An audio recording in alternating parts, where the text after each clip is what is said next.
Horror कहानियां थी। खून की प्यास पार्ट 2। और उसके बाद वो जंगल एक बार फिर से सुमन की चीखों से गूंज उठा। लेकिन आज की रात सुमन की चीखों को सुनने वाला वहां पर कोई भी नहीं था। अगर वहां पर कोई मौजूद था तो बस हरिया, जो कि अब एक भेड़िए में बदल चुका था। सुमन के बालों को पकड़कर घसीटते हुए वो जंगल के बीचों बीच एक जगह पर ले जा रहा था। अगली सुबह गांव में। अरे भाई, पता नहीं क्या बात है, अपने गांव का हरिया किसान और उसकी पत्नी सुमन दोनों गायब हैं। दोनों का कोई अता पता नहीं। अरे कैसी बातें कर रहे हो भाई, ये कब हुआ है? अरे पूरे गांव में खबर फैली पड़ी है। कल रात को दोनों खेत की तरफ जा रहे थे, लेकिन लौटकर आए ही नहीं। तो हो सकता है अपने खेत पर होंगे। पूरा गांव ढूंढ कर आया है भाई। जानते हो क्या मिला वहां पर? क्या हुआ भाई? क्या मिला? बताओ हमें, क्या मिला? अरे हरिया की पत्नी सुमन के कपड़े पड़े हुए थे। शरीर का एक एक कपड़ा फटा हुआ झोपड़ी के बाहर पड़ा था, लेकिन दोनों पति पत्नी का कोई पता ठिकाना नहीं था। अरे भाई, लेकिन उसका जो दोस्त है ना रामू किसान, उससे पता करके आते हैं ना। अब तक तो दोनों साथ ही खेत पर जाया करते थे। हाँ, हमें उसके घर जाना चाहिए भाई। चलो वहाँ चलते हैं, चलो। वो सारे लोग रामू के घर पर पहुंचते हैं। रामू अपने घर के बाहर बैठकर हुक्का पी रहा था। आज सारे के सारे लोग टोली बनाकर मेरे घर क्यों आ रहे हैं?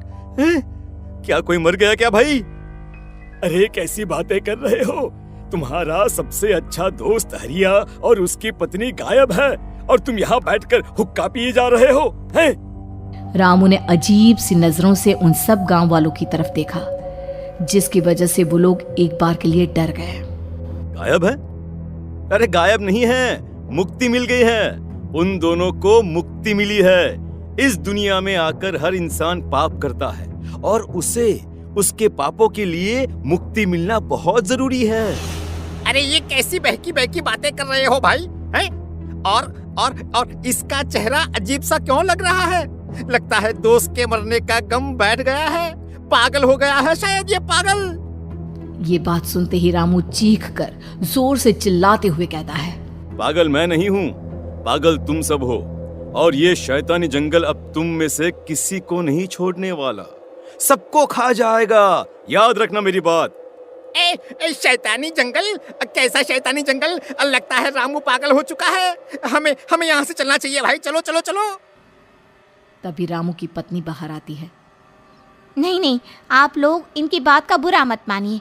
2 दिन पहले हरिया के साथ खेत पर गए थे। जब से वहाँ से आए हैं तब से ऐसी ही बातें कर रहे हैं। भगवान जाने ऐसा क्या देख लिया उन्होंने, खेत में कुछ भी बड़बड़ाते रहते हैं। लेकिन गांव के लोगों ने कमला की कोई बात नहीं सुनी और वो सब वहां से चले गए। रात अब धीरे धीरे ढलने लगी थी। तभी अचानक किसी ने धीमी सी आवाज में रामू को पुकारा। रामू, आ जाओ, मैं तुम्हारा इंतजार कर रहा हूँ। और सुनो, अपनी पत्नी को साथ लेकर आना, नहीं तो काम अधूरा रह जाएगा। ये आवाज सुनते ही रामू के चेहरे पर शैतानी मुस्कुराहट आ जाती है। वो धीमे कदमों से अपने घर के अंदर आता है। क्या हुआ? तबीयत ठीक है ना अब आपकी? मैं तुझे अपने साथ खेत पर ले जाने आया हूँ, चल। मैं तुम्हारे साथ कहीं नहीं जाने वाली। मुन्ना गहरी नींद में सो रहा है और उसे अकेला छोड़कर मैं तुम्हारे साथ खेत पर नहीं आ सकती। वैसे भी तुम्हारे उन खेतों में भगवान जाने कौन सा राक्षस घूम रहा है, मुझे तो डर लगता है। रामू गुस्से में दांत पीसता अपनी झोपड़ी से बाहर आ जाता है और कमला गहरी नींद में अपने बच्चे के साथ सो जाती है। तभी अचानक रात को रामू की झोपड़ी के ऊपर एक साया वही गाना गुनगुनाते हुए घूमने लगता है जो हरिया के मोबाइल में बजा करता था। मैं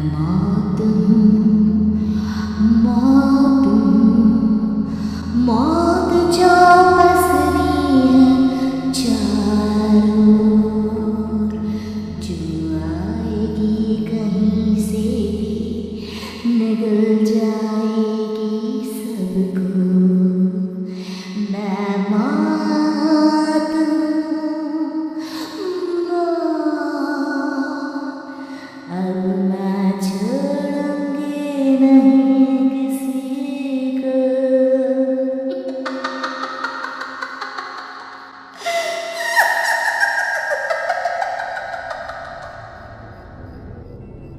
ये आवाज सुनकर रामू की पत्नी कमला की आंख खुलती है और वो देखती है कि उसका मुन्ना अपनी जगह से गायब था। कमला चीखते हुए बाहर दौड़ कर आती है। वहां पर उसने देखा कि रामू ने अपने बच्चे को झोपड़ी के बाहर एक पेड़ से उल्टा लटकाया हुआ था और उसका बच्चा चीख चीख कर रो रहा था। वहीं दूसरी तरफ एक साया बच्चे के ठीक नीचे आग जलाकर उसके चारों तरफ हैवानों की तरफ नाच रहा था। छोड़ दो मेरे बच्चे को। अरे क्या कर रहे हो तुम? शर्म नहीं आती तुम्हें?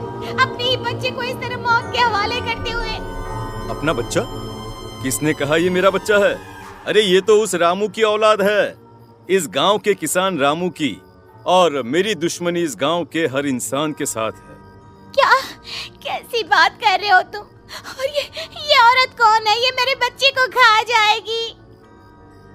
तभी अचानक से उस साया ने एक बेहद खतरनाक दिखने वाली औरत का रूप ले लिया और उसकी आंखों से आग निकल रही थी। सही पहचाना तूने, मैं तेरे बच्चे को खा जाऊंगी।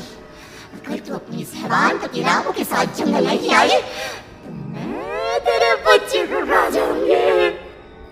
लेकिन क्यों? आखिर क्या चाहती हो तुम मुझसे? मुझे जंगल क्यों ले जाना चाहती हो?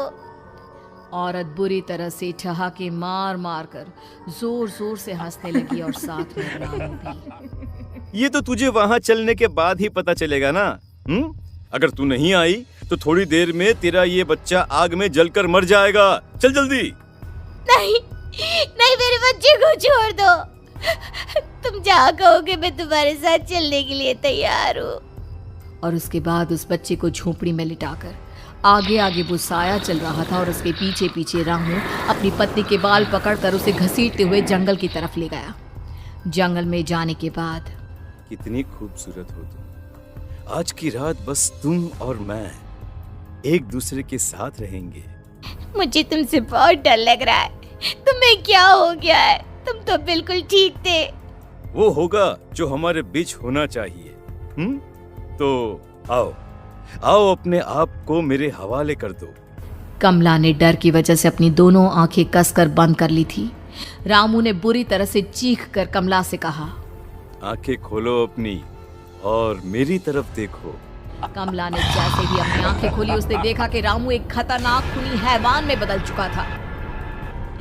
कौन हो तुम? जाने दो मुझे। क्या चाहते हो मुझसे? वही जो एक आदमी एक औरत से चाहता है।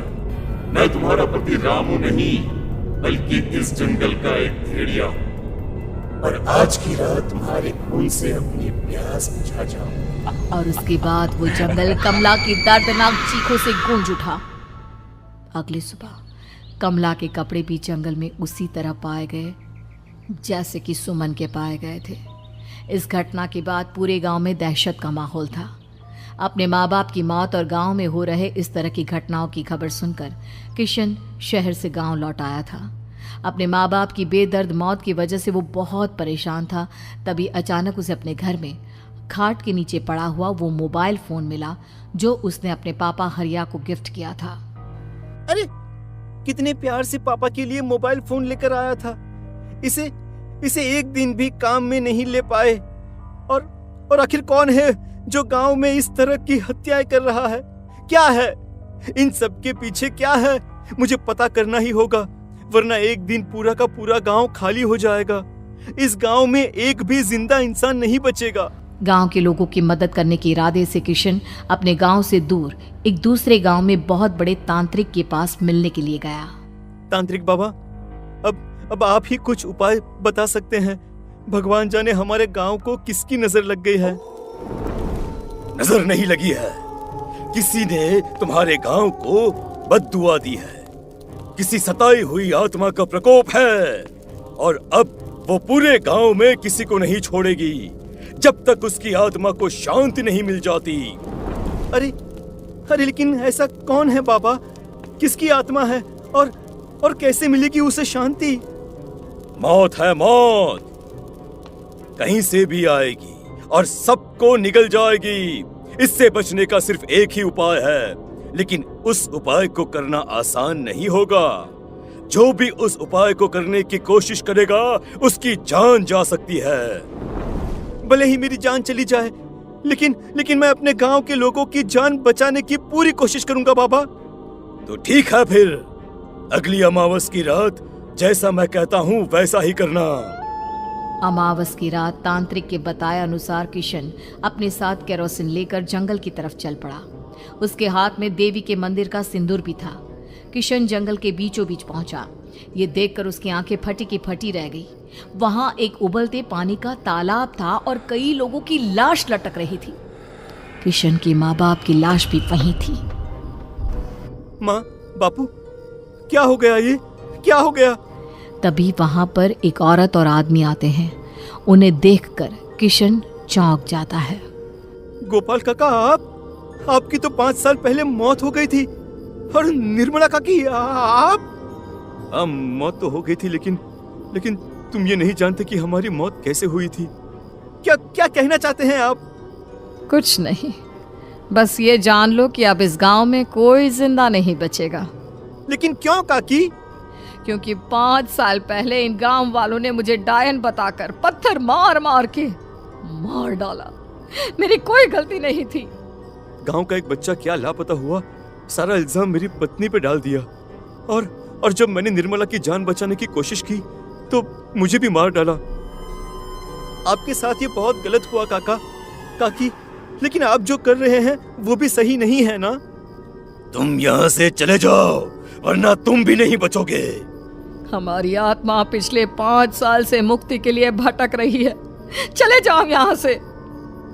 मौका देखकर किशन सिंदूर उन दोनों के ऊपर डाल देता है। उनका शरीर जलने लगता है और वो भयानक तरीके से चिल्लाने लगते हैं। अगले ही पल किशन उनके ऊपर केरोसिन डाल देता है और वो दोनों जल जाते हैं। किशन अपने माँ बाप और दूसरी लाशों का अंतिम संस्कार करवाता है और अपने घर लौट आता है। लेकिन वो अभी भी इस बात से अनजान है कि मोबाइल अभी भी बज रहा था। मैं मौत हूँ, मौत।